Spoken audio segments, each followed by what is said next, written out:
Halo Sakinah, Halo Kak. kita mulai aja nih.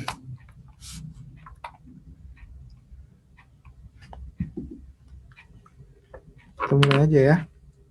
Oke.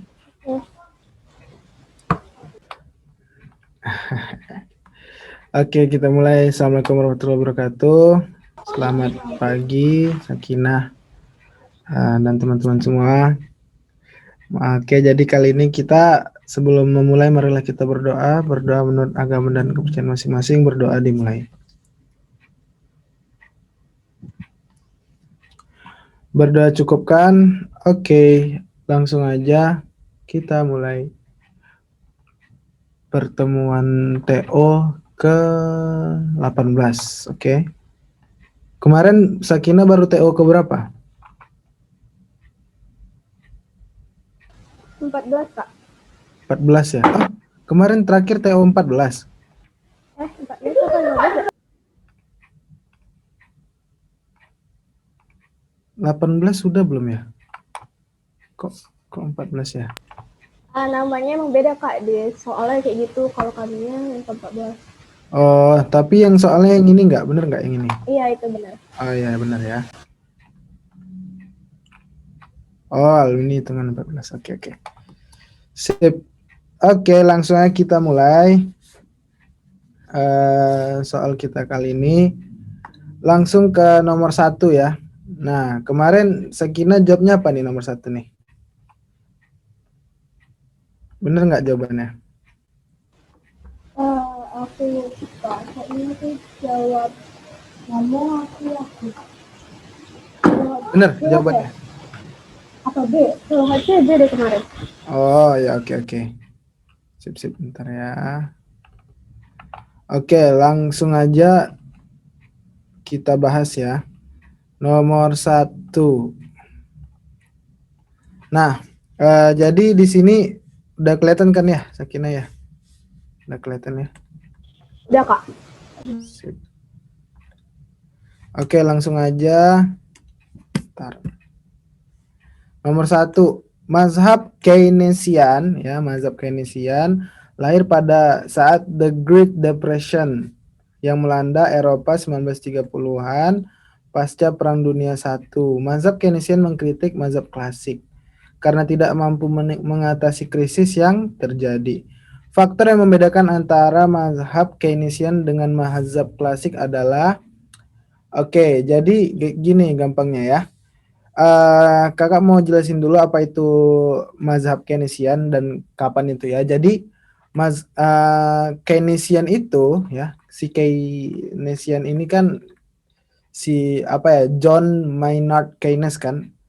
Nah, ini tuh ditemukan oleh John Maynard Keynes. Nah, jadi di kata John Maynard Keynes ini gini, ekonomi teori Keynes ini ya, ekonomi teori Keynes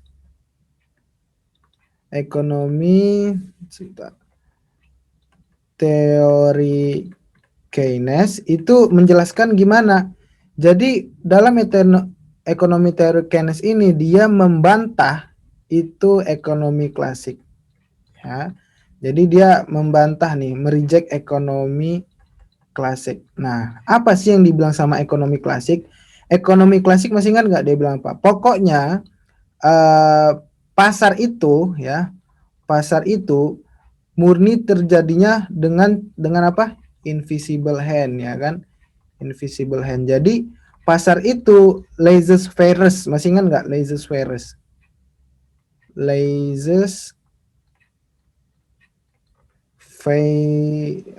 Nah, artinya apa? Jadi pasar itu tidak ada campur tangan pemerintah. Dia murni terjadi karena permintaan dan penawaran. Jadi mekanisme pasar, permintaan dan penawaran. Jadi nggak ada tuh faktor pemerintah, nggak ada di situ ya. Jadi dia murni karena faktor permintaan dan penawaran. Nggak ada campur tangan pemerintah. Nah, datang kata si Keynes, dia bilang salah bukan gitu ya, bukan gitu teorinya gitu. Nah, teori ekonomi Keynes ini dia memberitahu bahwasanya tidak semerta-merta terjadinya permintaan dan penawaran aja yang mempengaruhi pasar dan mempengaruhi perekonomian suatu negara gitu ya. Nah, jadi dia bilang di dalam teori Keynes ini dua yang bisa mempengaruhi perekonomian suatu negara ya.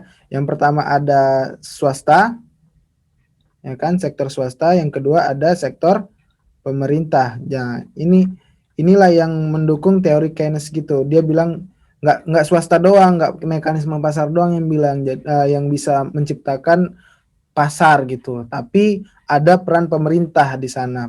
Bahkan di suatu negara itu tidak bisa kalau tanpa campur tangan negara gitu ya. Sektor swasta itu juga, sektor swasta dan pemerintah juga mempunyai peran khusus yaitu. Nah, jadi dia nggak menolak lah ibaratnya ekonomi klasik ini gitu.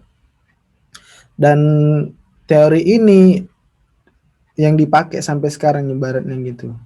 Ya tetap teori ekonomi klasik dipakai, tapi dalam output agregat dalam ekonomi makro kita memakai teori Keynesian, ya kan?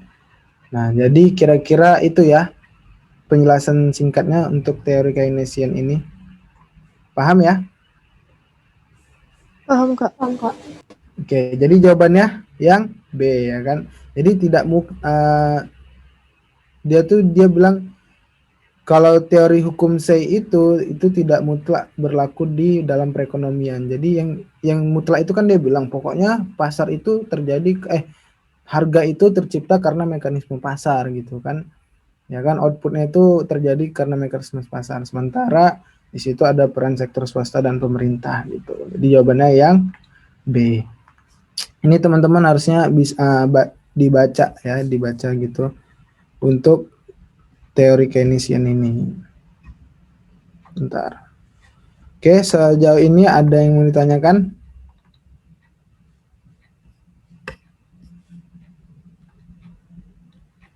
Jelas ya. Oke. Oke, boleh ke toilet. Oke, lanjut. Nomor 1 udah, sekarang nomor 2. Sip, nomor 2. Perhatikan pernyataan-pernyataan di bawah ini. Nah, ya. Dari pernyataan di atas yang termasuk intensitas distribusi. Nah, maksudnya apa gitu intensitas distribusi itu? Jadi intensitas distribusi itu sama dengan ibaratnya strategi distribusi, intention. Kan tahu kan arti intention ya? Intention, apa sih itu intention gitu kan? Intention, coba kakak cari artinya. Niat ya, niat, maksud, tujuan. Jadi intensi kayak kemana sih distribusi itu, apa sih yang kita jalankan dalam mendistribusi gitu kan. Nah, jadi kalau dalam berbicara intensi distribusi ya, itu ada tiga. Yang pertama itu ada strategi intensif ya, insentif sebenarnya. Strategi distribusi insentif ya sebenarnya ya, namanya kayaknya nih salah nih. Jadi kalau dalam insentif itu, nah dengan distribusinya itu dengan cara mengedarkannya secara eceran atau dengan langkah retail. Jadi ini insentif ini dengan metode retail distribusinya. Nah, terus yang kedua ada strategi distribusi selektif. Nah, untuk yang distribusi selektif ini, jadi kalau tadi kan ini dilakukan dengan mengedarkannya dengan eceran ya, atau dengan retail ya kan. Nah, kalau selektif ini dia mirip juga dengan sebelumnya, tapi dia akan memilih distributor yang tepat. Nah, jadi dia makanya namanya selektif. Kalau tadi ya udah siapa aja boleh gitu ya kan ngecer gitu. Kalau ini akan memilih ya warnanya ganti nggak ngejreng itu warna. Memilih distributor yang tepat ya, yang tepat. Jadi dia tidak asal dalam mendistribusiin gitu. Nah, terus yang ketiga ada distribusi selektif ya, ada distribusi selektif. Nah, kalau dalam distribusi selektif ini apa namanya? Dia itu distribusinya itu perbedaannya dengan cara yang lebih eksklusif dibandingkan lainnya gitu.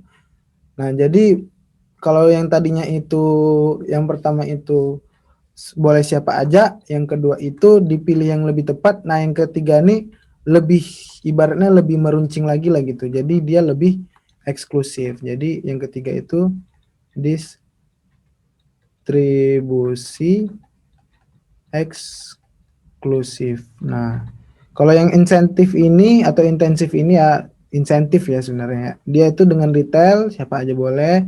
Kalau selektif dipilih distributornya. Kalau ini lebih dipilih lagi lah ibaratnya lebih eksklusif ya. Eksklusif itu kan artinya nggak semuanya bisa gitu kan.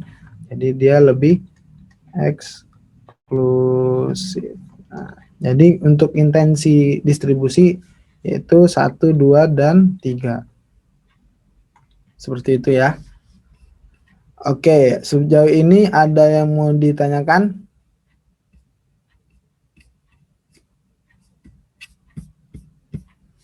Oke, kalau nggak ada kita lanjut ya.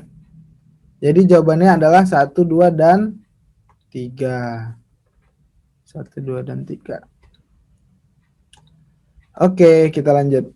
Nomor 3. Nah, Kak, ya. kalau yang tadi tuh masuknya bab apa sih? Oh, yang tadi masuknya bab sebentar. Kakak belum dikasih nih.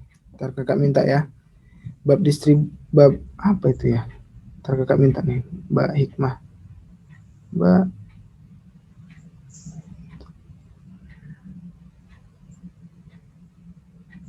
Oke. Habis nanti kakak kasih ya, ada ya. Oke, makasih Lagi Kak. diminta. Oke, sama-sama. Oke, lanjut ya nomor 3. Nah, sebenarnya kakak kurang suka tuh soal teori kayak gitu tuh. Kakak lebih suka soal yang kayak gini nih. Konsep. Oke, kita lanjut nomor 3 ya. Ketika harga per unit suatu barang itu 100.000, ya kan? Jumlah barang yang ditawarkan 50 unit dan ketika harga per unit turun menjadi 50.000, ya kan? Nah, jumlah barangnya itu menjadi 30. Jadi pertamanya ya kan, jadi posisi 1 ya, ibaratnya kondisi 1 ya kan, awalnya barangnya itu berapa harganya? Berapa? Price-nya? Ayo, berapa? 100.000 ya kan? 100.000 kan? Benar nggak? Nah, terus kuantitinya berapa?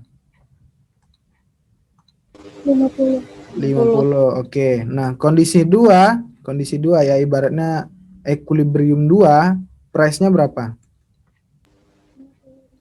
50.000. Kuantitinya jadi berapa? 30. 30 unit. Nah, sekarang kita berbicara elastisitas, ya kan, elastisitas. Nah, ketika kita berbicara elastisitas, ingat minggu lalu kalau nggak salah kakak udah sampaikan konsepnya. Elastisitas itu, nah, dari rumusnya itu ya, rumusnya itu menunjukkan bahwasanya berapa sih apa namanya efek dari perubahan harga terhadap perubahan kuantitas gitu. Jadi seberapa besar efek perubahan harga terhadap perubahan kuantitas. Nah, kalau misalnya ternyata, ini konsep ya, kalau misalnya ternyata perubahan harganya itu lebih besar daripada ya kan? Ntar, susah juga nulis ini. Lebih besar daripada perubahan kuantitas, artinya apa? Ketika harganya berubah, tapi kuantitasnya nggak begitu berubah kan gitu kan bacanya kan. ketika harganya berubah secara drastis, tapi perubahan harganya itu lebih gede daripada perubahan kuantitasnya. Artinya apa? Ketika harga berubah, kuantitasnya tidak terlalu berefek. Nah, otomatis kalau misalnya ini kita kasih dia istilah inelastis, karena elastis itu ketika melihat seberapa berubah gitu. Nah, ketika itu berubah dan signifikan, itu makanya kita namakan elastis. Nah, yang kedua premisnya, ketika perubahan harga itu kurang dari perubahan kuantitas, artinya terjadi nih perubahan harga ya 5 dari 5 ke 7 misalnya. Nah, tapi gara-gara terjadi perubahan harga ini, ya kan, kuantitasnya tadi yang awalnya 100 bisa jadi gede banget gitu, misal jadi 500 misalnya. Atau ini harganya naik ya, berarti ini turun ya harusnya barangnya ya. Berarti dari 100 bisa aja tinggal 20 gitu. Nah, akibatnya apa? Akibatnya karena perubahan harga ini orang jadi nggak mau beli. Mager lah, ngapain gitu beli gitu kan. Nah, ini konsep dasarnya teman-teman ya, konsep dasarnya. Ingat, yang pertama premisnya elastisitas itu adalah melihat seberapa berubahnya suatu harga ya terhadap kuantitas barang, ya kan? Kalau dia elastis berarti dia berubah signifikan ya kuantitasnya. Nah, selain itu berarti inelastis gitu kan. Kalau dia inelastis artinya tidak ada efek yang begitu signifikan terhadap perubahan harga gitu. Nah, dari mana kita lihat? Dari ini, premis ini.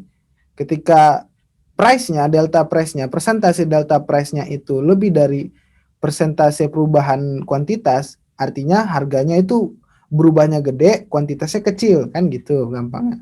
Nah, artinya ini analisis. Nah, yang kedua, ketika perubahan harganya itu kecil dan perubahan kuantitasnya itu gede, berarti dia elastis kayak gitu ya. Paham ya? Nah, jadi kalau dia elastis ketika perubahan kuantitinya itu lebih besar daripada perubahan price atau perubahan price-nya itu lebih kecil dari perubahan kuantiti. Ini kalau dia elastis. Oke, itu konsepnya. Nah, pegang aja dua konsep ini udah bisa jawab soal elastisitas. Nah, sekarang kita lihat soalnya. Pertama, kondisi price-nya. Ya, kita berarti cari apa dulu nih? Delta, persentase perubahan delta Q, ya kan? Gimana cara nyarinya? Masih ingat kan? Nah, kita di matematika delta itu adalah T akhir, ya kan? Sorry. Price 2 kurang price 1 perubahan, ya kan? Nah, karena ini persentase, maka kita bandingin sama price 1. Ya, persentase itu ibaratnya dari 2 ke 4. Nah, itu berubahnya berapa dari 2 ke 4? Berarti berubahnya 4 kurang 2 bagi 2, ya kan? Seberapa jauh sih berubahnya? 1. Berarti itu 100%, ya kan? 100% perubahannya. Perubahannya 100%. Nah, kalau price kayak gini, berarti P2 kurang P1 per P1. P2-nya berapa? 50.000 ya. P2-nya 50.000 kurang 100.000 ya. Ya kan, kurang 100.000 per 50.000. Maka ini jadinya berapa nih? Min 50.000 per 50.000 ya. Bener nggak? Bener nggak nih ya? Ya bener ya. 50.000 jadi min 50.000 per 50.000 berarti min 1 ya. Bener kan? Min 1 kali 100% berarti min 100%. Nah, terus perubahan kuantitinya. Perubahan kuantitinya itu persentase perubahan kuantitinya dari 30 kurang 50 per 50. Ini salah nih teman-teman, nih salah nih, bukan per 50.000. Ingat nih, P1 ya, P1 kan 100.000. Sorry. Ini berarti P1. Nah, ngantuk ya teman-teman ya. Oke, lanjut. Ini min 50.000 per 100.000 berarti berapa nih? min 0,5. Bener nggak? Bener nggak min 0,5?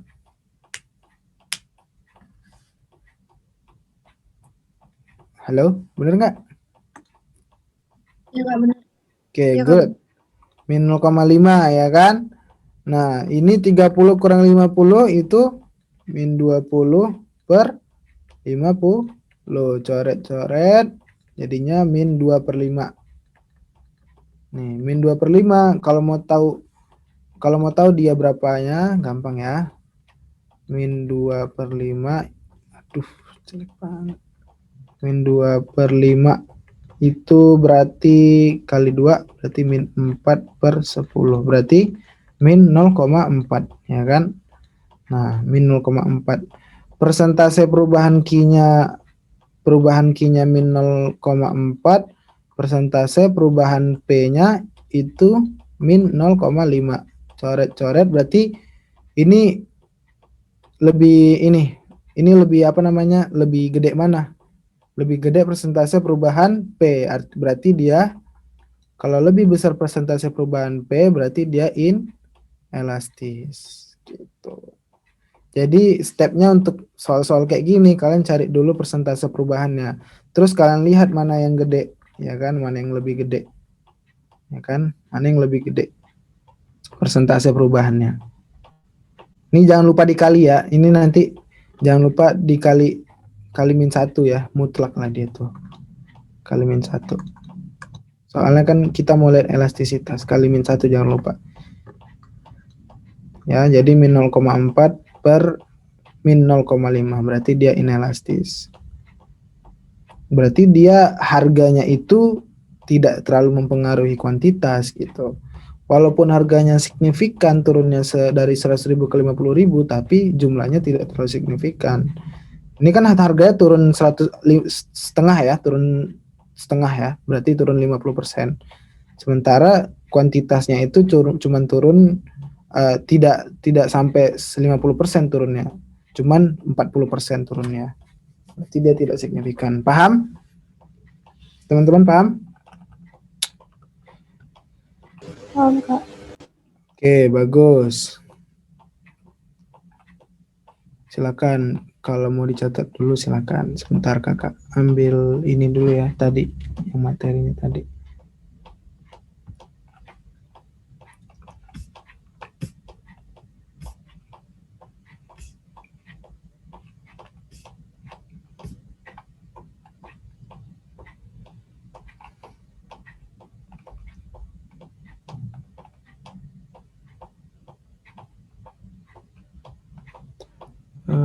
Wait.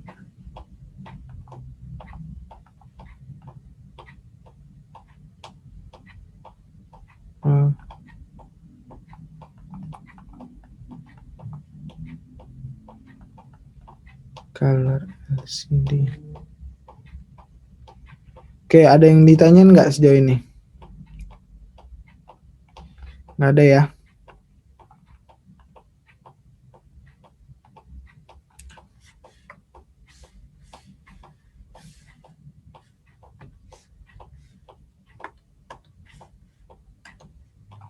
Aman Kak, aman. Oke, aman ya. Sip, kita lanjutkan. Nomor 4. Nah, ini nomor 4. Keseimbangan pasar yang baru ditandai oleh meningkatnya jumlah barang yang ditransaksikan dan tidak berubahnya harga barang. Nih, kalau kalian jawabnya gimana nih? Cara jawabnya. Coba, kalau kalian jawabnya gimana caranya? Pakai apa kalian jawabnya?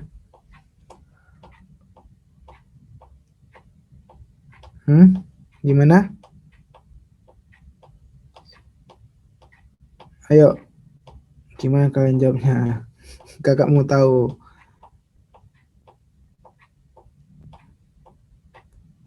Ada gimana?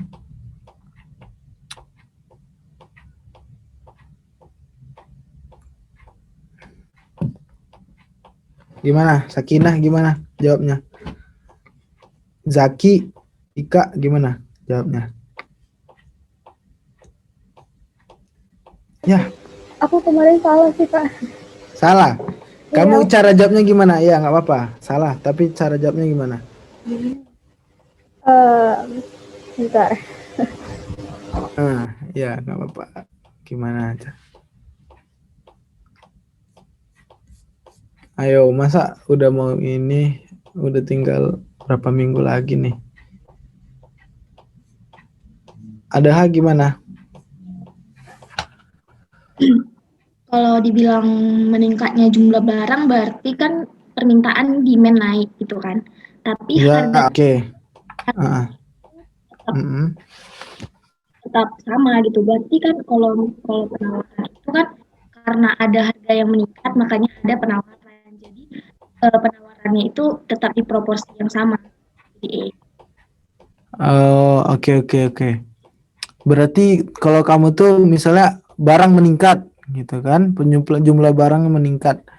Nah, artinya kalau jumlah barang meningkat itu dan harganya tetap, berarti kalau jumlah barang permintaan meningkat, harga tetap, itu harus diimbangin sama jumlah penawaran yang meningkat juga. Gitu sih sebenarnya konsep gampangnya, ya kan? Konsep gampangnya gitu. Soalnya kalau misalnya jumlah permintaan itu meningkat, ya jumlah permintaan itu meningkat, pasti harganya meningkat gitu kan. Nah, kalau misalnya supply-nya tetap, tapi karena harus diimbangi dengan supply yang sama juga proporsinya, maka harga barangnya turun gitu. Ya, konsepnya gitu. Konsepnya sebenarnya tanpa membuat grafik bisa ya. Kalau misalnya ingat hukum supply demand, ketika quantity demand itu meningkat, ya kan, quantity demand itu meningkat, yang terjadi apa? Price itu akan meningkat kan? Ya, orang yang pengen beli apa namanya, misalnya nih harganya 20.000 ya kan, harga apa sih yang hit sekarang ya? Atau misalnya sepatu sepatu Kompas deh, misalnya ya, sepatu Kompas itu kan langka banget ya, langka banget, keren kan. Nah, sepatu Kompas itu kok banyak tiba-tiba quantity demand-nya. Ingat, quantity demand itu meningkat bisa aja karena tadi perubahan konsumsi masyarakat, perubahan selera dan lain-lain ya kan. Meningkat nih quantity demand-nya. Otomatis kalau misalnya supply dari sepatu Kompas tetap, yang terjadi apa? Yang terjadi harganya pasti meningkat dong, barangnya jadi rare. Nah, tapi ternyata produksi gila-gilaan juga gitu kan, artinya dia produksi juga lebih banyak gitu, dan jadi kalau dia produksi lebih banyak jadinya barang si Kompas itu tak rare, jadi ya biasa aja, ya udah orang pada pengen beli, ya banyak kok stoknya, it's okay, beli aja. Kenapa dia rare, kalau kenapa dia langka, karena dead stoknya kan gitu. Nah, konsepnya gampangnya gitu ya, tapi kakak mau jelasin kalau misalnya kita menggunakan grafik. Sebenarnya kalian juga bisa menggunakan grafik ya, logika. Nah, jadi kalau menggunakan grafik gini, kalau menggunakan grafik, anggaplah ini grafik si supply itu ya, grafik supply 1. Nah, terus di sini ada grafik warna oranye. Nah, di sini ada grafik demand 1. Ya kan, grafik demand 1. Nah, harganya kan segini nih, harganya. Nah, ini price 1. Nah, dia bilang apa? Meningkatnya jumlah barang yang ditransaksiin dan barangnya tidak berubah. Nah, kan tadi awalnya equilibriumnya di sini nih, kuantitinya, kuantiti satunya. Nah, sekarang soal kuantitinya itu meningkat, kuantitinya itu di sini sekarang kuantiti 2. Dengan kode apa? Harga barang tidak berubah. Nah, kalau misalnya kan kalau di sini kan kuantitinya berubah juga tuh, meningkat juga, tapi harga barangnya berubah, meningkat. Nah, sementara dia pengennya harga barangnya tidak berubah, artinya berarti ditetap di garis ini. Nah, kalau kita kayak gini, kuantiti 1 ke kuantiti 2-nya, maka kita akan gambar kurva yang baru. Nah, dalam hal ini, ketika mencapai ini, yang pertama yang kita harus lakukan adalah apa? Supply-nya di sini kan? Benar nggak? Sorry, demand dulu deh. Demand-nya berarti bergeser ke kanan ya kan? Bergeser ke kanan menjadi Sini demand-nya. Sorry. Demand-nya menjadi ke sini. Ya kan? Demand-nya jadi ke sini. Bergeser dia ke kanan. Nah, terus kalau misalnya demand-nya bergeser seperti ini, harganya kan kalau di supply satu kan ini kan demand 2. Kalau tetap supply-nya di sini, maka harganya meningkat. Maka harus diimbangi dengan supply yang meningkat gitu. Tadi demand-nya meningkatnya segini ya. Ini kuantitinya meningkatnya 5 lah kita anggap kan. Nah, kan dari sini ke sini 5 tuh. Artinya demand-nya dari kuantitinya 1, kuantiti 1 ke kuantiti 2 meningkatnya 5. Berarti ini 10, 15 misalnya kan. Nah, kalau misalnya supply-nya harus meningkat, berarti supply-nya harus segini juga kan. Nah, kalau supply-nya harus segini dan jaraknya itu sama ya, dari sini ke sini kan sama-sama 5. Berarti supply-nya juga harus meningkat 5. Nah, jadi delta quantity supply-nya juga harus sama dengan delta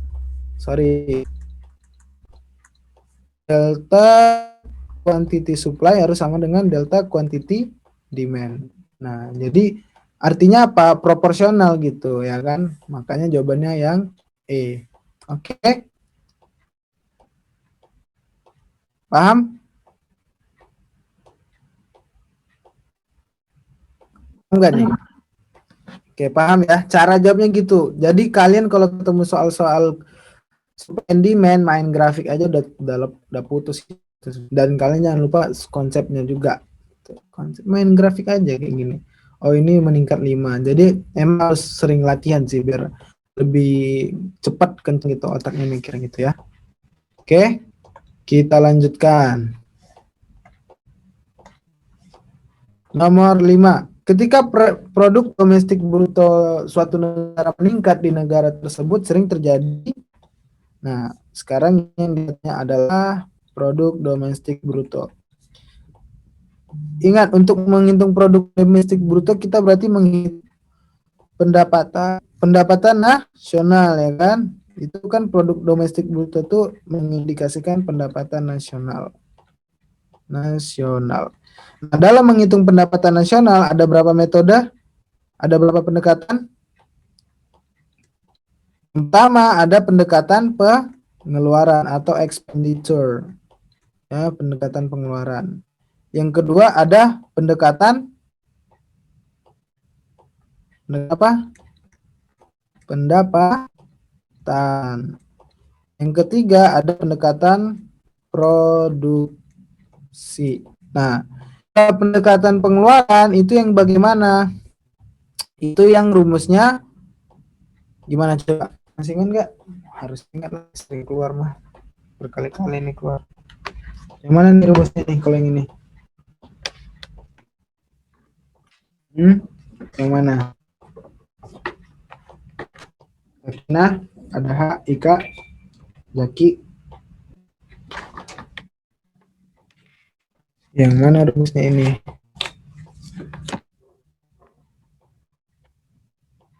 Ayo, pendekatan mana rumusnya menghitung pendapatan nasional dengan pendekatan pengeluaran? Masa nggak ingat?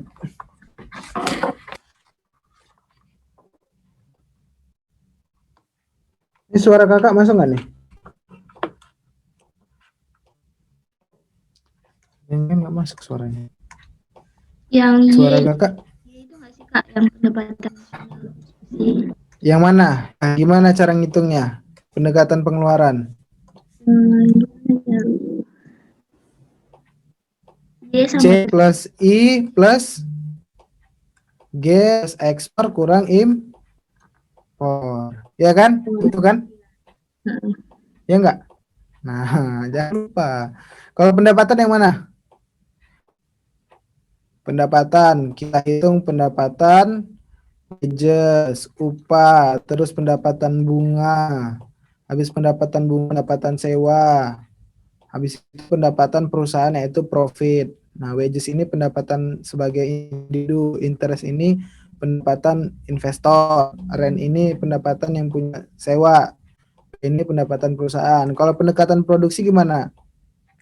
Q1 kali P1, ya kan? Q1 kali P1 tambah P2 kali P2 tambah titik sampai dengan QN kali PN. Nah, inilah pendapatan nasional ya kan. Kalau PDB berarti pendapatan nasional. Nah, dalam menghitung ini ada pendekatan ini kan. Nah, sekarang dia bilang ketika PDB meningkat berarti yang sedang terjadi apa? Kita lihat. Kenaikan pendapatan meningkat, ya benar nggak? Pendapatan meningkat benar ya. Pendapatan meningkat benar. Kenaikan pengeluaran benar nggak? Benar, karena di sini ada consumption ya. Karena pendekatan pengeluaran. Kenaikan pendapatan benar nggak? Benar. Kenaikan tabungan nggak ada hubungannya, ya nggak ada hubungannya. Kenaikan pendapatan benar, namun pengeluaran dapat naik atau turun salah. Karena kalau pengeluarannya turun, maka PDB akan turun. Kenaikan tabungan itu nggak ada hubungannya, tabungan nggak ada hubungannya. Maka jawabannya yang A. Sampai di sini ada yang ditanyakan?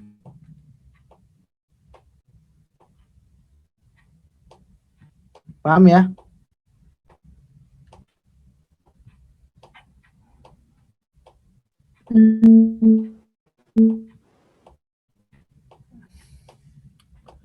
Oke, kalau Pak kakak lanjut ya.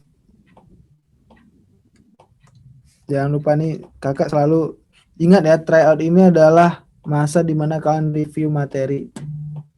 Jangan sampai kalian itu lupa gitu, janganlah. Kalau bisa kalian selalu review materinya. Sekalian kalian deliberate, harusnya kalian nggak gampang lupa gitu. Makanya di review terus nih. Oke, kita lanjutin nomor 6. Memimpin organisasi atau perusahaan secara keseluruhan dan memimpin para manajer agar dapat membentuk tim kerja yang baik merupakan tugas. Nah, tanpa kalian tahu materi manajemen, kalian pasti tahu nih. Nah, jadi ini ada perusahaan ya. Ada perusahaan. Secara pengetahuan umum bisa sebenarnya jawabnya. Ada perusahaan ya kan. Perusahaan itu kan bentuknya segitiga manajemen itu kan kayak gini. Nah, seorang pemimpin ini dia memimpin organisasi ya, dia memimpin organisasinya, plus dia juga memimpin manajernya, nah, ya kan, jadi dia manajer.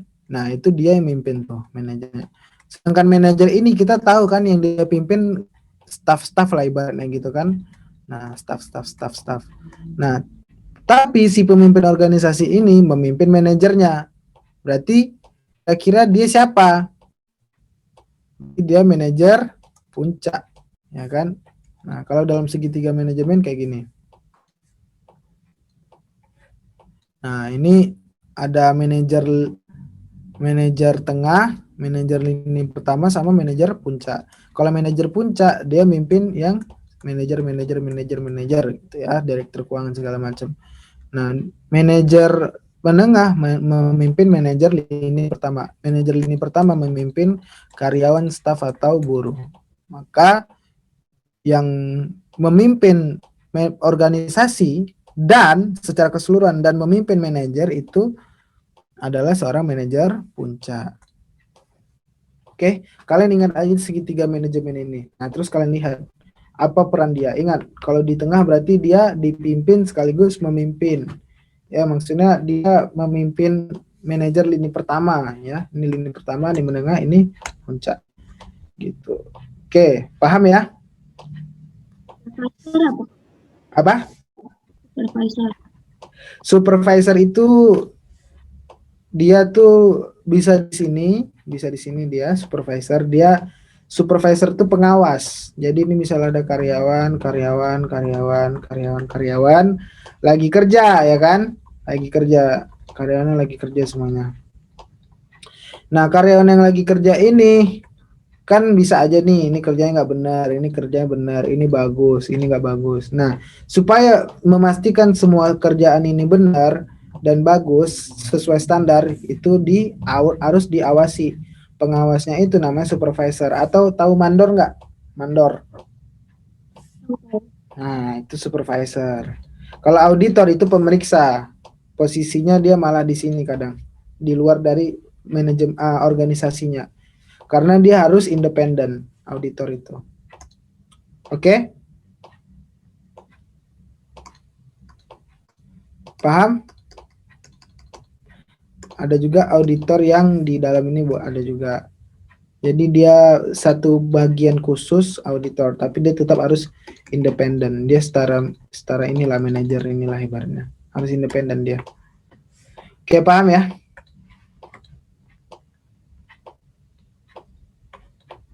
Kak. Oke, good.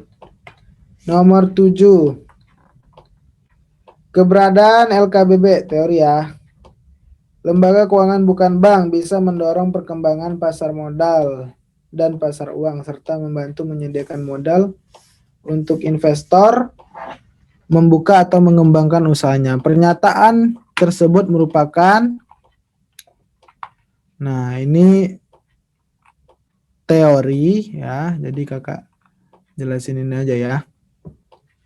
Jadi lembaga keuangan bukan bank ini ya, lembaga keuangan bukan bank ini, dia itu apa ya? Kayak kalau bank kan bisa minjemin uang, bisa naro ATM, langsung bisa narik uang gitu kan. Ada jasa penarikan dan pengiriman uang, terus ada jasa pembiayaan. Nah, kalau lembaga keuangan bukan bank ini, dia itu ada beberapa fungsi yang nggak bisa dilakukan oleh lembaga keuangan bukan bank gitu ya. Contohnya giro itu cuma bisa dilakukan oleh bank gitu ya. Giro itu cuma bisa dilakukan oleh bank. Nah, kalau untuk ini bisa mendorong, nah berarti kalau ini kan ibaratnya ya, dari bahasanya kan itu adalah fungsi kan, function ya. Fungsinya apa? Fungsinya itu untuk bisa mendorong gitu. Fungsinya itu bisa mendorong. Kalau definisi beda. Kalau definisi itu tidak kayak gini ya. Tidak kayak gini definisinya. Kalau definisinya apa lembaga keuangan bukan bank? Nah, lembaga keuangan bukan bank adalah semua lembaga atau badan yang melakukan aktivitas keuangan secara langsung maupun tidak langsung, menghimpun dana dari masyarakat dengan menerbitkan surat-surat berharga, menyalurkan dana tersebut untuk membiayai investasi di berbagai perusahaan. Nah, kira-kira gitulah ya bunyi definisi itu kayak gitu ya. Bunyinya itu biasanya gini, ialah maupun ya kan, adalah gitu. Nah, kalau fungsi ya biasa lembaga keuangan berfungsi untuk, atau lembaga keuangan bisa, nah bisa membantu menyediakan untuk investor dan lain-lain. Nah, itu berarti dia fungsi. Kalau tujuan, lembaga keuangan bertujuan untuk bla bla bla bla bla gitu. Itu berarti tujuan. Misalnya gitu-gitu dong sih, maka agak lucu juga nih soal kayak gini menurut kakak ya. Ya yang jelas kalian baca-baca lagi lah ini ya. Didengerin lagi Zenius-nya ya, didengerin lagi Zenius-nya. Kalau ini termasuk fungsi lembaga keuangan bukan bank. Nah, kalau fungsi lembaga keuangan bukan bank tuh apa aja? Dia bisa mendorong pasar modal, terus membantu menstimulasi penyertaan modal, membantu pembangunan di berbagai bidang di pemerintahan, terus dia menyediakan bantuan modal juga, menghimpun dana. Jadi dia konsepnya pertama menghimpun dana, terus distribusiin lagi dananya. Itu bagaimana lembaga keuangan bukan bank itu berfungsi, oke?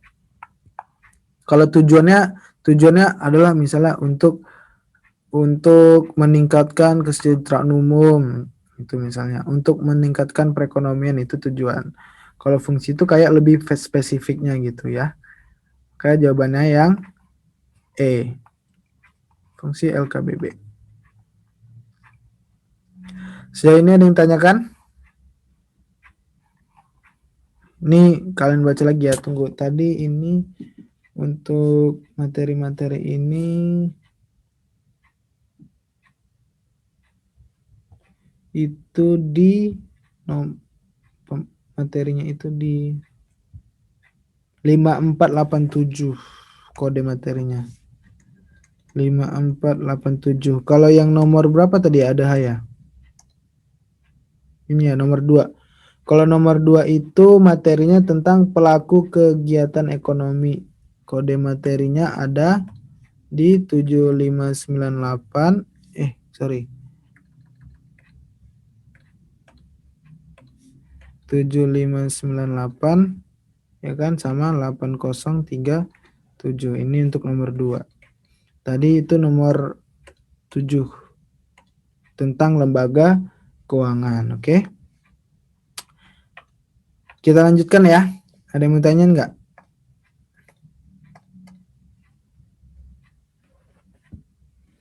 Lanjut, Kak. Oke, kita lanjutkan. Perhitungan pertumbuhan ekonomi yang menggunakan angka produk domestik bruto berdasarkan harga konstan dimaksudkan untuk menghilangkan pengaruh. Nah, kata kuncinya ada di harga konstan. Kalau harga konstan berarti ada kenaikan harga nggak? Nggak ada kan? Artinya konstan aja harganya. Segitu aja. Nggak ada kenaikan harga. Kalau kenaikan harga itu biasa kita namakan apa?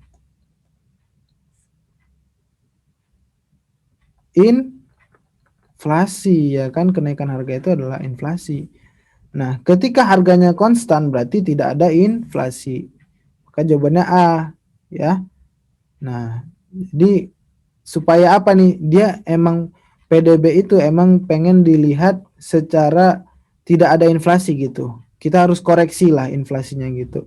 Koreksi inflasi. Jadi emang benar-benar dilihat bagaimana performa suatu negara itu berdasarkan tadi ya, ada pendekatannya tadi. Gimana cara negara itu menghasilkan barang dan jasa. Jadi tidak dipengaruhi oleh harga gitu. Harganya konstan aja asumsinya. Oke? Paham?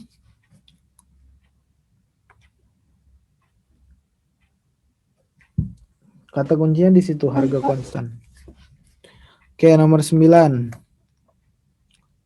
Jika suatu barang di atas harga keseimbangan, ceteris paribus. Ceteris paribus berarti yang lainnya diabaikan ya, yang lainnya tidak berpengaruh. Maka sekarang berarti posisinya kan gini.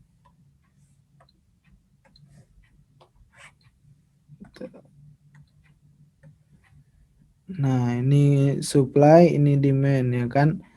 Nah, ini equilibrium. Nah, sekarang dibilangnya apa?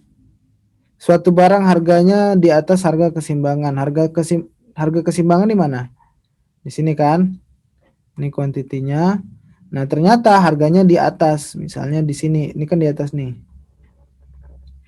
Nah, ini price 2. Nah, ketika harga barangnya di atas, yang terjadi apa?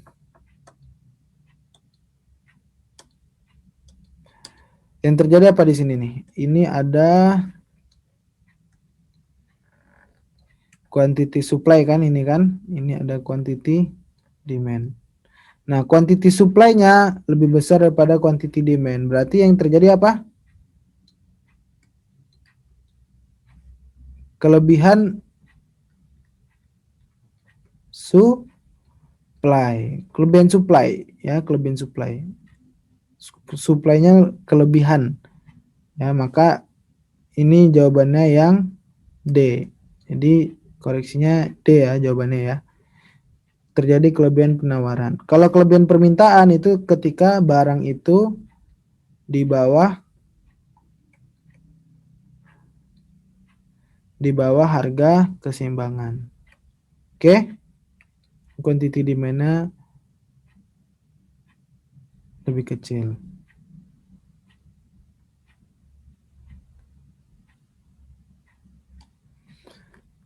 Kalau kakak sih jawabnya D. Kalau kalian apa?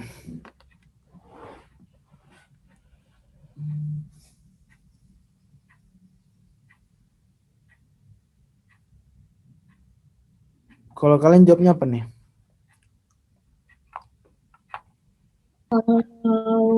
Kalau permintaan barang bergeser ke kiri, kenapa nggak benar? Itu sebenarnya gini. Sebenarnya yang benar itu ya 2. Ada dua-duanya benar ya. Jadi 3 di sini menurut kakak jawabannya. Yang pertama jawabannya benar itu. Kalau misalnya harganya itu kalau di atas kan otomatis harusnya di sini kan. Harusnya di atas ini kan. Antara 2 ini kan kemungkinannya. Nah, kalau untuk mencapai kemungkinan ini, ya, kalau untuk mencapai kemungkinan ini, berarti kita harus meningkatkan quantity demand. Ya kan, harus meningkatkan quantity demand. Kalau misalnya di sini berarti kita harus menurunkan quantity supply. Berarti kalau ini quantity demand harus ke kanan.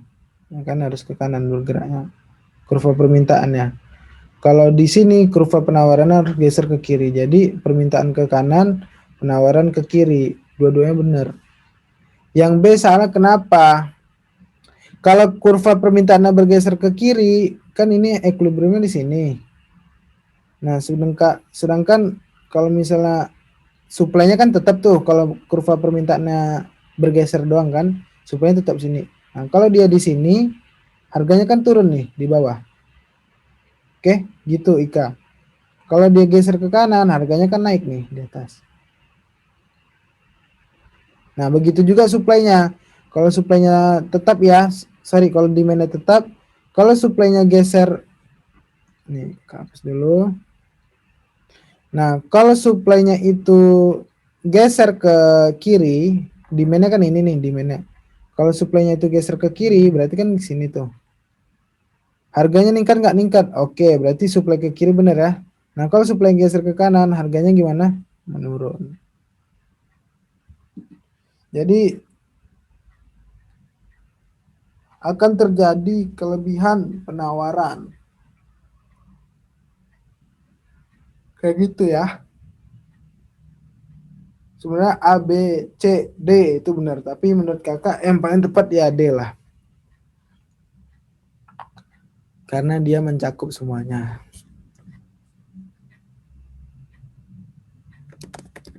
Paham? Ya, paham Kak. Yang lain gimana? Kak. Oke.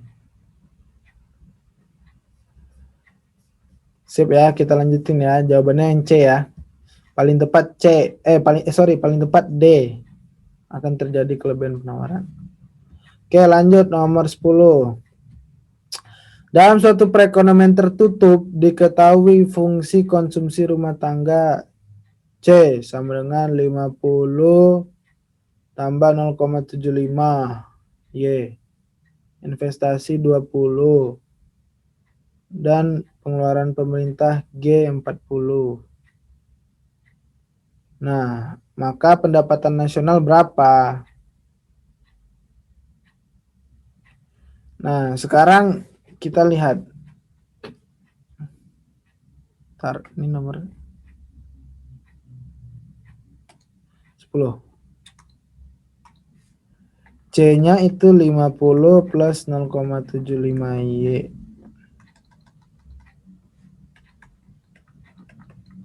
Terus I-nya itu 20. G-nya itu 40. Nah, sekarang ini kalau kita balikin ya, kalau Y kan sama dengan C plus I plus G. Karena ini perekonomian tertutup, berarti tidak ada ekspor dan impor, maka CIG. Ya, berarti 50 Y sama dengan 50 tambah 0,75 Y plus 20 plus 40. Oke.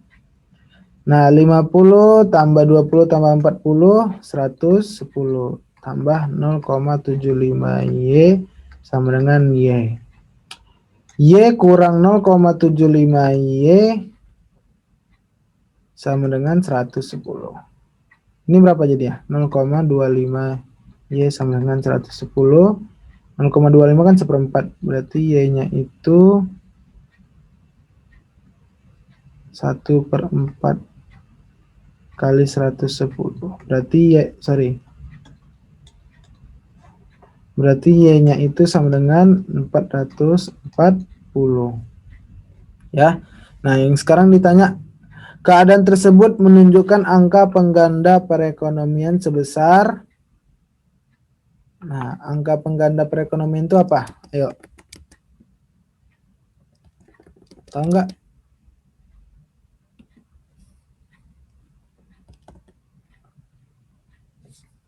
Ayo, udah belajar belum?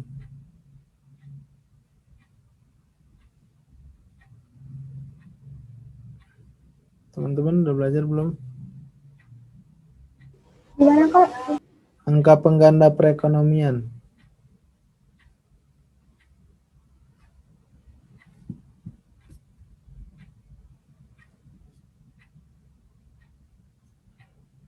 Itu investasi sama dengan G sama dengan MPS itu Kak. Apa?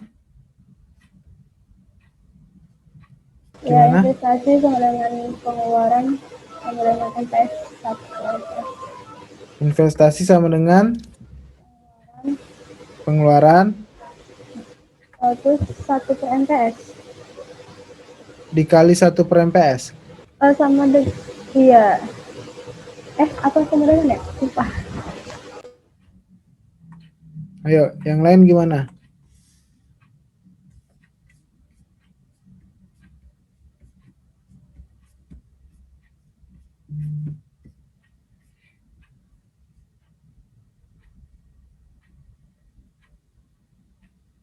Pengganda perekonomian.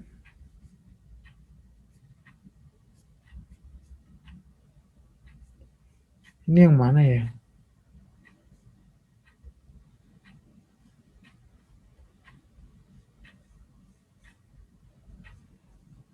Satu per MPS ya?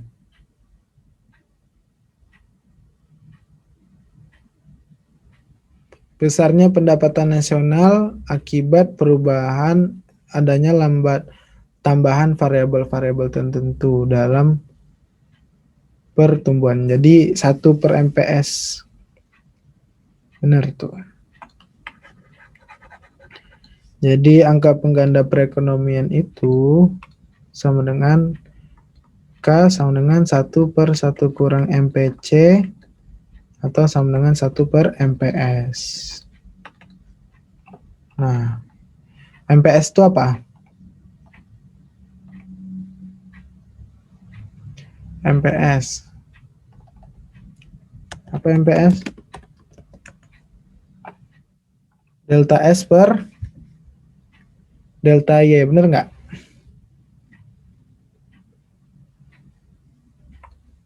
Bener nggak? Delta S per delta Y sama dengan MPS. Atau 1 MPC itu apa? MPC? MPC itu delta C per delta Y. Ya. Bagaimana perubahan konsumsi terhadap terhadap pendapatan nasional. Kalau MPS bagaimana perubahan saving terhadap pendapatan nasional. Nah, maka kalau di sini kita lihat ya, coba ya. Delta C. Sekarang C-nya itu Y-nya 440 ya. Maka 50 tambah 0,75 kali 40. Bentar. Tadi ini 440 ini kan 4 kali 110 ya. Kali 110, 0,75 itu kan 3 per 4. 3 per 4. 330 tambah 50 berarti 380. 380 Y. C-nya itu 380. 1 per MPC berarti delta C per delta Y. Y itu kan tadi C plus I plus G. Nah, delta C per delta Y. Delta C terhadap, berarti turunan C terhadap Y. Berarti turunannya itu 0,75. 3 per 4. Sebentar ya. Kok kakak tadi ke skip ini ya? Pas kakak bahas. Ada yang tahu nggak nih jawabannya nih teman-teman? Kakak tadi ke skip nih pas kakak bahas ini. Pas kakak pelajari tadi ya kuncinya. Aku yang tadi langsung gitu Kak, langsung kayak MPC-nya kan 0,75, terus MPS-nya 1 kali 0,75 terus 0,25. Terus cari K-nya 1 per MPS. Langsung dikurangnya langsung dibagi 1 dibagi 0,25. Oh iya ya. MPC itu kan MPC. MPC itu kan delta C dibagi delta Y kan? ya kan? DC per DY kan. DC per DY kan rumus konsumsinya tadi 50 tambah 0,75Y. Sorry ya tadi kakak ini ke skip sama kakak. 0,75Y. Maka ibaratnya kan gini kan. Kalau kita ganti ini kan Y, ini X. Ya kan? Y sama dengan min MX ya. Y sama dengan MX plus C kan. Bentar. Y sama dengan MX plus C. Nah, ini C sama dengan 0,75Y plus 50. DY per DX. Oh ya, oke. Nih, bentar ya. Jadi baru dapat kakak nih. Nah, kan MPC itu kan tadi rumusnya tuh delta C per delta Y. Nah, jadi ibaratnya gampang gini. Tadi Sakina bilang kan, MPC itu 0,75. Tahu dari mana? Tahu dari delta C per DY. betul, itu sebenarnya kan turunan ya kan? Sebenarnya itu turunan DC per DY. Nah, kalau turunan DC per DY itu kan apa namanya? Turunannya itu kan gini. Tadi mana nih? 0,75Y tambah 50. Turunin C-nya terhadap Y, berarti turunin C-nya terhadap Y. Berarti ini kan habis nih, ya kan? Jadi 0. Ini jadi 0,75, berarti MPC-nya itu 0,75 gitu. Nah, so K-nya itu pengganda perekonomian ya. 1 kurang MPC. MPC-nya 0,75 berarti 1 kurang 3/4 ya kan? Berarti 4/4 kurang 3/4 maka 1 kurang 1/4 berarti 4. Iya benar jawabannya A. Nah, gitu ya. Ya tadi kok kakak ke skip lah ini bahas ini ya. Pantesan kaget kan. Oh, ada soal ini. Nah, jadi untuk mencari pengganda perekonomian itu K teman-teman ya. K itu tadi rumusnya delta 1 per 1 kurang MPC atau 1 per MPS. Nah, MPS. Oke. Kalau MPS nanti kalau misalnya diketahui fungsi S, ya kan, berarti nanti kan ada fungsi S, nanti turunin aja dapatlah MPS-nya. Jadi MPC itu turunannya atau gradiennya lah, gradiennya ya. Gradien itu kan turunan pertama dari suatu fungsi kan. Nah, gradiennya berapa? Nah, baru itu jadinya ini. Oke, thank you ya Sakina ya. Sejauh ini paham nggak teman-teman yang lainnya? Paham ya? Paham nggak? Jadi untuk mencari K itu 1 kurang MPC, 1 per 1 kurang MPC atau sama dengan 1 per MPS. Nah, sekarang ini diketahui fungsi C-nya. Nah, untuk mencari fungsi C-nya itu kan kita cari MPC berarti kan. Untuk mencari MPC gampang, turunan pertamanya langsung aja. Susah-susah turunan pertamanya. Dapatlah 0,75. Nah, habis itu tinggal dicari. Oke, bisa ya? Oke, teman-teman, lanjut.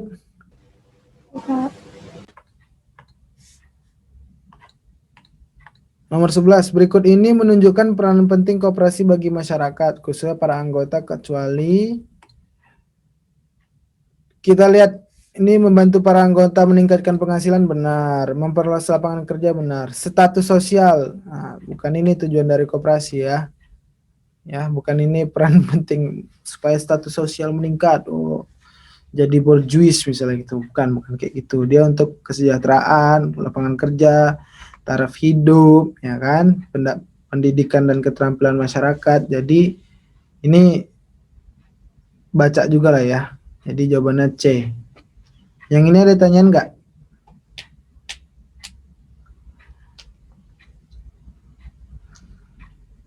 Nggak ada ya? Oke, kalau nggak ada kita lanjutkan. Nomor 12. Akuntansi ya. Perusahaan Ananda membeli persediaan dengan harga 40.000 secara kredit 5/10 N EOM pada tanggal 12 April 2017 dari perusahaan Abintara. Biaya kirimnya 2 juta dibayarkan dan akan ditagih bersamaan dengan pembelian barang.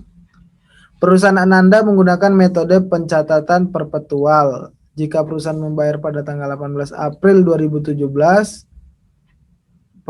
maka jurnal untuk pembayaran tersebut adalah, oke, sekarang kita identifikasi dulu berapa harga pembelian barangnya, ya kan? Harga persediaannya berapa? Persediaan.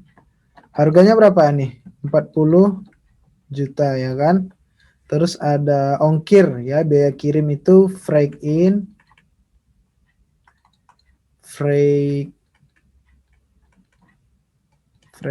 itu ada, atau biaya kirim, ya, biaya kirim 2 juta. So di sini ada 42 juta total belanjanya kan. Total belanja 42 juta, dan ini ternyata ngebon, ngutang, ya, kredit. Dan 2 jutanya juga dibayar pada saat pembayaran pembelian barang. Artinya berarti di sini awalnya dia punya utang. Nah, gimana jurnalnya pada saat tanggal 12 April 2017 ini? Gimana kalau yang ini, 12 April? Dia beli barang tapi ngutang. Berarti yang pertama persediaannya meningkat, ya kan? Persediaan meningkat, persediaan itu kan aset. Kalau aset meningkat berarti harus di debit atau kredit? Di debit atau kredit, teman-teman? Kalau aset meningkat. Debit. Debit, ya, berarti persediaan. Nah, berarti persediaan di debit. Oke, terus dalam hal ini persediaannya meningkat. Terus yang meningkat apa lagi gara-gara pembelian ini?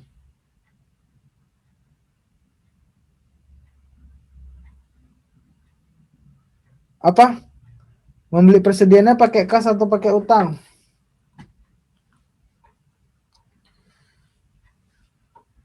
Bayar tunai atau ngutang nih? Ngutang, ya. Kalau ngutang berarti utangnya meningkat. Utang itu kan liabilitas. Kalau liabilitas atau pasifa meningkat berarti harus di debit atau kredit? Debit. Kredit. Kalau utang meningkat harus di kredit, ya.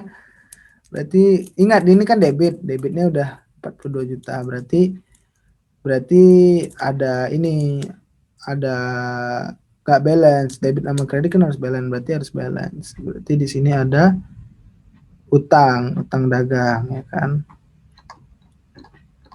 Utang dagang sebesar 42 juta. Dah, ya. Terus ingat ini syaratnya 5/10, artinya kalau utangnya itu dibayar dalam jangka periode diskon yaitu 10 hari, ya, 10 hari, maka dia akan dapat diskon 5%.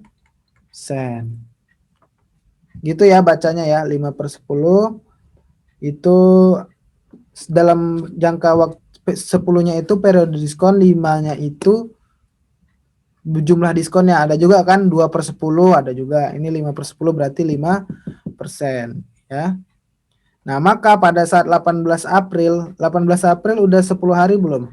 Udah lewat dari 10 hari belum? Hah? 18 April. Belum. Belum, ya? Berarti masih berlaku nggak periode diskonnya? Masih berlaku, ya. Periode diskonnya masih berlaku. Nah, kalau periode diskonnya masih berlaku, artinya kan dia akan dapat diskon. Maka harga dari barangnya yang tadinya 42 juta akan didiskon menjadi berapa?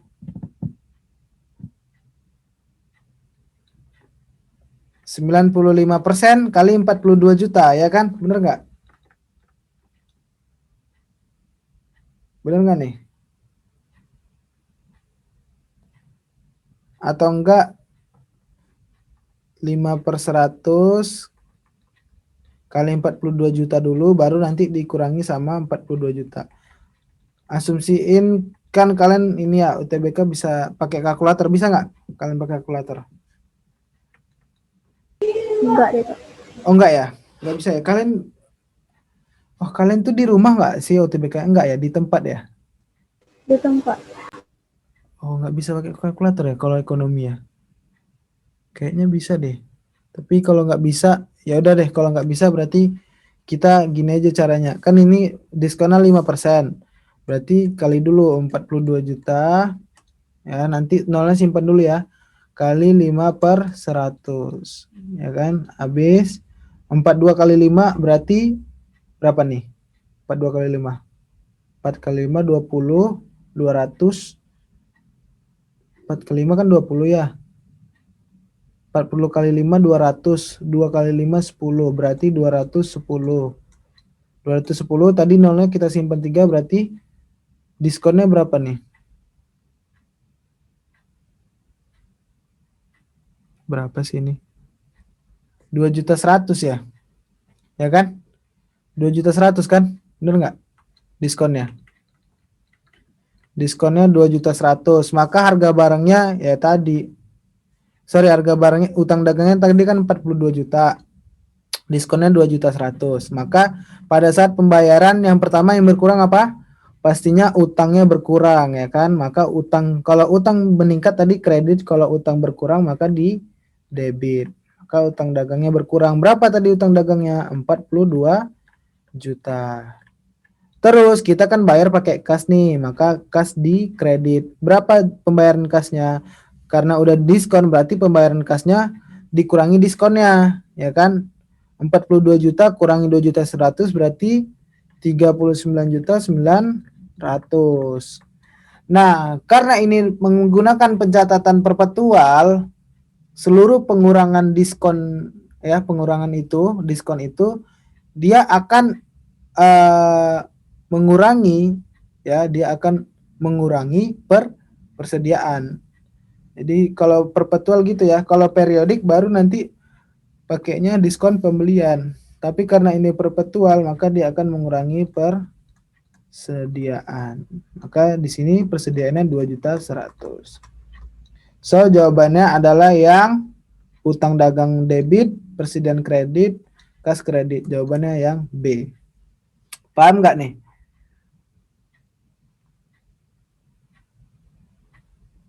Jadi konsepnya tadi di sini lihat dia berapa diskonnya 5%. Oke, diskonnya 5/10 berarti diskonnya 5% dalam jangka waktu 10 hari.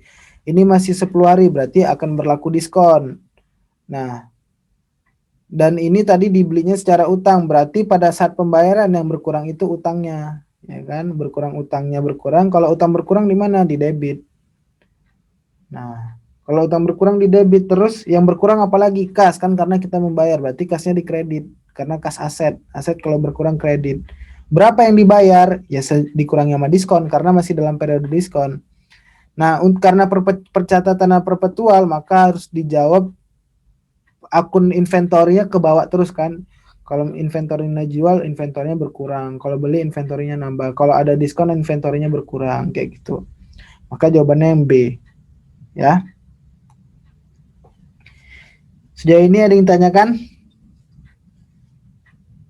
Untuk nomor 12. Paham nggak nih nomor 12?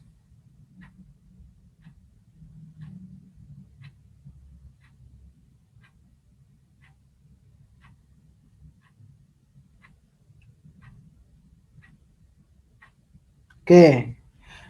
Paham kan nih? Sakina, ada Jaki, Ika. Paham Kak. Paham Kak, paham. Oke, good. Kalau kira nggak paham, jangan diam aja ya. Kira kalian nggak paham lagi. Oke, lanjut ya. Soalnya kemungkinan dua kalau diem tuh. Nggak paham atau paham banget. Kalau kalian nanya berarti kalian OTW paham itu. Kita lanjut yang nomor 13. Berikut adalah asumsi untuk menyusun APBN. Nah, asumsi untuk menyusun APBN itu juga teori ya. Jadi dalam menyusun APBN itu ada asumsi makro. Asumsi makro dalam penyusunan dalam penyusunan APBN ya. Apa aja asumsi makronya? Yang pertama ada PDB. Terus yang kedua ada pertumbuhan ekonomi.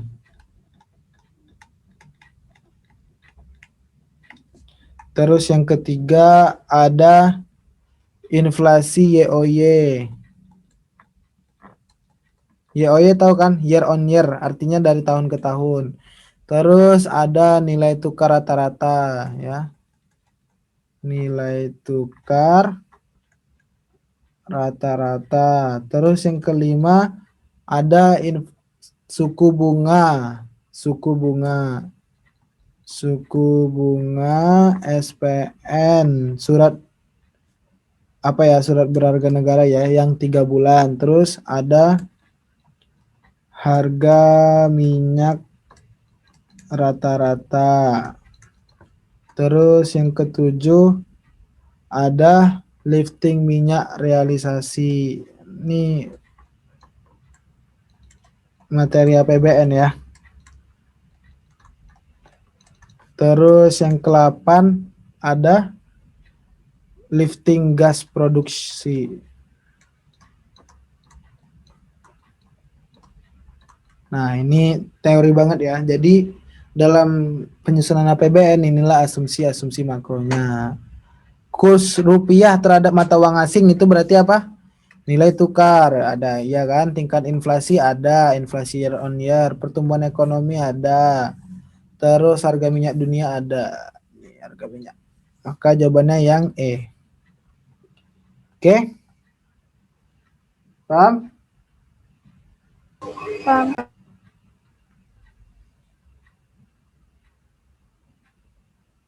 Oke, kita lanjutkan ya. Nomor 14, mau dicatat nggak nih? Atau udah tahu, udah ada catatannya?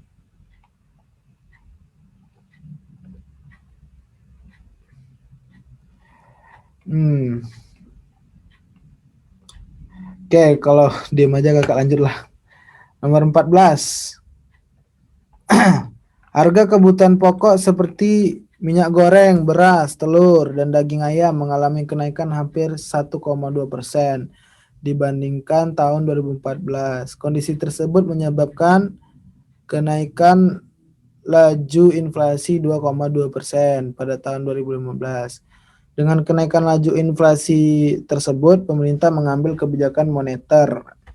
Nah, jadi gini, teman-teman ya.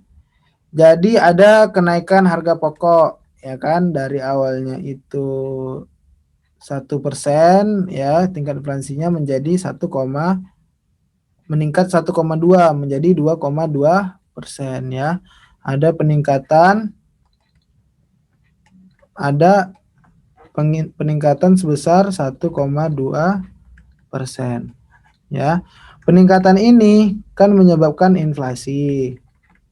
Nah, tapi karena terjadi inflasi, otomatis apa?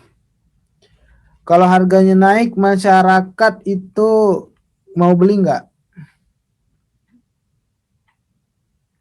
Jadi mau beli nggak kalau harga naik?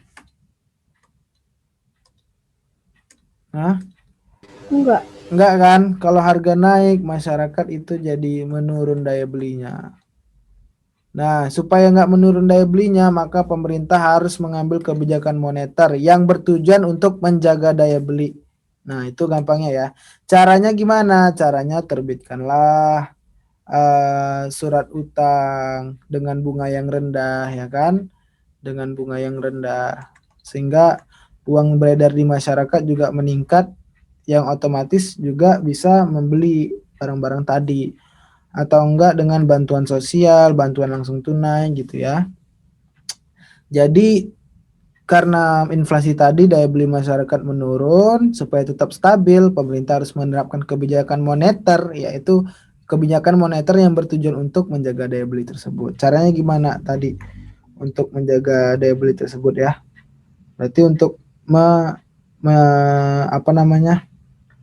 membuat masyarakat itu punya duit lagi, berarti bunganya diturunkan, ya kan? Bunganya diturunkan supaya masyarakat punya duit lagi, bisa minjem lah gitu ibaratnya. Oke, paham? Paham, Kak. Oke, bagus. Nomor 15.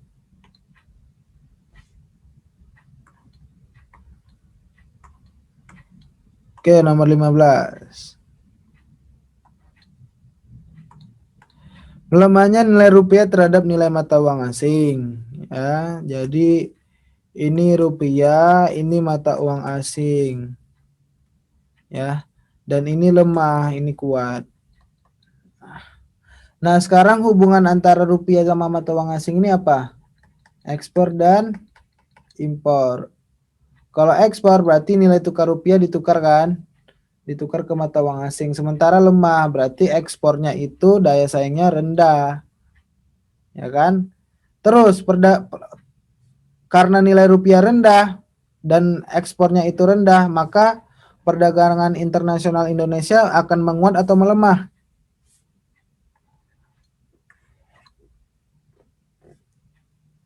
Akan melemah karena daya tukarnya itu melemah.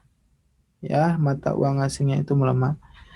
Lanjutnya, kalau misalnya komoditas ekspor Indonesia turun, perdagangan internasional Indonesia turun, berarti ada satu komponen yaitu komponen PDB yaitu ekspor menurun.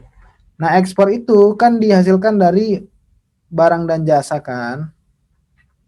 Barang dan jasa. Nah, barang dan jasa ini siapa yang ngerjain? Siapa yang ngerjain? Manusia. Ya kan, orang yang kerjakan. Kalau barang dan jasanya menurun, orang yang kerja gimana? Anggur. Menurun Ada juga, kerjaan. nggak ada pekerjaan, berarti menganggur. Ya. Nah, peningkatan pendapatan nasional, oh gimana? Kalau rupiahnya aja turun, ekspornya turun ya. Sila gini deh, kan ekspor kan ada barang nih. Kalian misalnya jual selimut ke luar negeri. Awalnya kan kalian jualnya itu $1 misalnya ya. Awalnya $1 itu 10.000, 15.000 deh. Tapi kan berarti ekspornya berapa sekarang? Nilai ekspornya sama dengan 15.000 kan? Nah, tapi nilai rupiah melemah, $1 menjadi misalnya 10.000 deh gitu, ditukarnya jadi 10.000. Melemah lah, tapi ini meningkat ya malah. Maksudnya ini nilai tukar rupiah meningkat. Tapi kan secara secara kalau dibilang nilai tukar melemah itu kan ibaratnya kan gini, kan kita ekspor itu kan ini kan dari rupiah ke dolar kan. Nah, jadi dari rupiah ke dolar 15.000 itu ternyata $1 dapatnya. Sekarang 16.000 $1. Nah, berarti tadi kan harusnya kita jualnya 15.000. Berarti kalau 15.000 kan kurang dari $1 tuh. Kalau kurang dari $1 berarti ekspor kita kan menurun. Kalau ekspor kita menurun, pendapatan nasional kita menurun. Maka yang 4 jawabannya salah. So jawabannya 1, 2, dan 3. Nah, tapi ini jawabannya hanya 4, berarti ini pertanyaan kecuali ya. Tapi kalau misalnya soalnya kayak gini jawabannya A ya teman-teman ya. Jadi kuncinya itu salah. Oke? Konsepnya tadi gitu. Ya kalau yang ekspor tadi gitu. 15.000 gitu kan. Jadi $1. Kalau 16.000 nggak jadi $1 lagi. Ibaratnya 15.000 $1. Sekarang $1 16.000. Berarti awalnya dia 15.000 jadi 16.000 kan jadi nggak $1 lagi gitu, di bawah $1 kalau 15.000. Gampangnya gitu. Oke, paham? Paham, Kak. Oke, nah gitu aja ya. Nah, aduh, mungkin untuk materi kita pagi ini pembahasan TO-nya itu aja. Kalau nggak ada lagi yang tanyakan, kakak tutup. Ada nggak yang tanyain? Kalian udah sampai mana nih belajar ekonominya nih?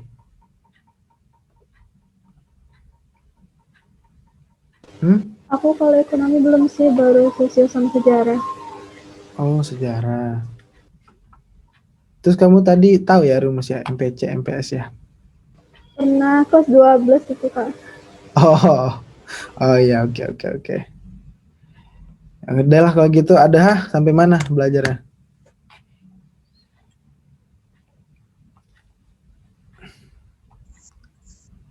AFK nih ada. Sampai pusing, Kak. Oh, sampai pusing. Nggak tahu kan masih kayak muter-muter gitu. Maksudnya diulang-ulang lagi. Tapi udah masuk ya berarti ya ekonomi. Udah, Eko. Tapi aku lagi pengen balik lagi nguatin TPS sih, Kak. Oh iya iya benar-benar TPS emang harus tuh. TPS harus bergen lah itu. Ika, Zaki gimana?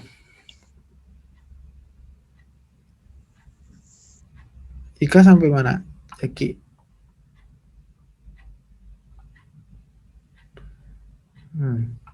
Seperti cabut dia udah malah cabut dia ditanyain. Ki, lu sampai mana Ki? Atau belum, masih pusing. Aku masih baru mulai geo sama sosio doang. Oh ekonomi belum. Atau Oh. bingung soalnya kan aku linjur. Iya, Jadi kalau bingung. linjur itu harusnya ekonomi dulu bos. Babat ekonomi dulu. Karena yang sosio sama sejarah tuh kamu baca aja tuh, dibaca, dicicil gampang itu nyicilnya. Kalau ekonomi cicilnya harus konsep. Jadi kalau saran aku Ki, lu ini Ki, ekonomi dulu kuatin. Oke. Sakina juga gitu ya, ada hak juga. Aku soalnya ngejarnya jurusan yang lebih harus nguatin sosial sama sejarah kan. Kamu apa ya, psikologi ya, apa sih? Iya, aku pengen psikologi. Oh Jadi aku ngejar itu dulu. gitu ya. Itu ngaruh ya di sana ya, nggak tahu lah kakak. UTBK kayaknya enggak deh ya, tapi kalau mandiri ngaruh ya. Ya kan Sakina ya? Kurang tahu sih Kak, soalnya dengar-dengarnya nggak dengar-dengar sih kan, kayak apa ya, mungkin lebih dilihatnya nggak ngaruh 100% sih, cuman lebih dilihatnya gitu aja. Tapi kalau berdasarkan perhitungan IRT itu kan menghitung berapa jumlah Banyak soal. ya kan, siapa yang benar siapa. Iya. Nah kan orang pada ngindarin ekonomi tuh, pada Iya susah sih. kan. Kalau kamu jago di ekonomi, nilai UTB kamu gila-gilaan pasti. Itu sih konsepnya. Kayak dulu, kayak contohnya kan orang juga banyak ngindarin MTK kan gitu kan. Dulu kakak malah ambilnya babatnya MTK gitu. Orang pada jawab kimia, fisika gitu. Tapi katanya emang 70%-nya TPS, Kak. Oh iya ya. Iya katanya sih gitu. Nah, udahlah. Berarti kuat-kuatin lah itu PK-nya. Tapi yang tadi sih karena IRT, kalian pikir aja siapa orang pada ngindarin apa. Malah kalian ambil yang itulah kalau saran kakak gitu ya. Dan menurut kakak kenapa ekonomi dikuatin juga? Karena itu konsep gitu. Kalau yang kayak sejarah sosio itu kan hafalan kan, benar nggak? Kalau sosio nggak juga sih Kak. Oh iya, kalau ngapal pun kalau nggak tahu konsepnya bakal kebalik-kebalik gitu. Iya sih, ya sosio juga sih. Udahlah, oke lah kalau gitu. Kita tutup dengan doa ya. Doa menurut agama dan kepercayaan masing-masing, berdoa dimulai. Berdoa dicukupkan. Terima kasih semuanya atas perhatiannya. Semoga sukses selalu. Assalamualaikum warahmatullahi wabarakatuh. Waalaikumsalam. Waalaikumsalam. Makasih Kak. Masih Kak. Yuk, sama-sama.